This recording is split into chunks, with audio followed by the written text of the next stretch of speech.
एक परेशान व्यक्ति ने संत से कहा कि मेरे जीवन की बाधाएं खत्म ही नहीं हो रही हैं। संत उसे एक नदी किनारे ले गए और किनारे पर खड़े होकर कहा कि जब ये नदी सूखेगी तब हम आगे बढ़ेंगे। किसी भी बाधा को दूर करने के लिए हमें आगे बढ़ते रहना जरूरी है। अगर रुक जाएंगे तो कभी भी लक्ष्य तक नहीं सकते हैं। इस संबंध में एक लोक कथा प्रचलित है। कथा के अनुसार एक व्यक्ति के जीवन में समस्याएं बहुत अधिक थीं। बचपन से ही उसे परेशानियों का सामना करना पड़ रहा था। पिता का देहांत हो चुका था और बचपन में ही माता, भाई बहनों के पालन पोषण की जिम्मेदारी उसके ऊपर आ गई थी। बड़े होने पर व्यक्ति का विवाह हुआ, लेकिन शादी के बाद उसकी समस्याएं और अधिक बढ़ गईं। उसके जीवन में एक परेशानी खत्म होती तो दूसरी आ जाती थी। एक दिन वह प्रसिद्ध संत के पास गया। व्यक्ति ने संत से कहा कि मुझे अपना शिष्य बना ले। मैं परेशान हो गया हूँ, बहुत दुखी हूँ।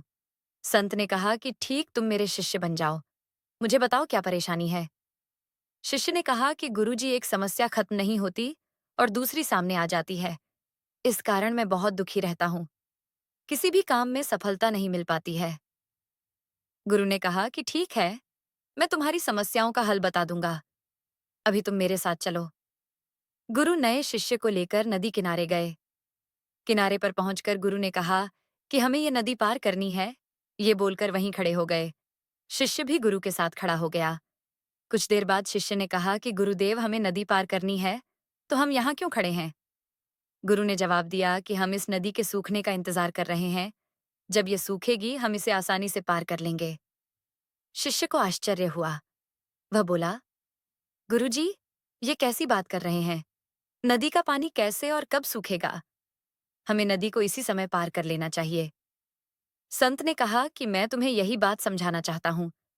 जीवन में भी समस्याएं तो आती ही रहेंगी।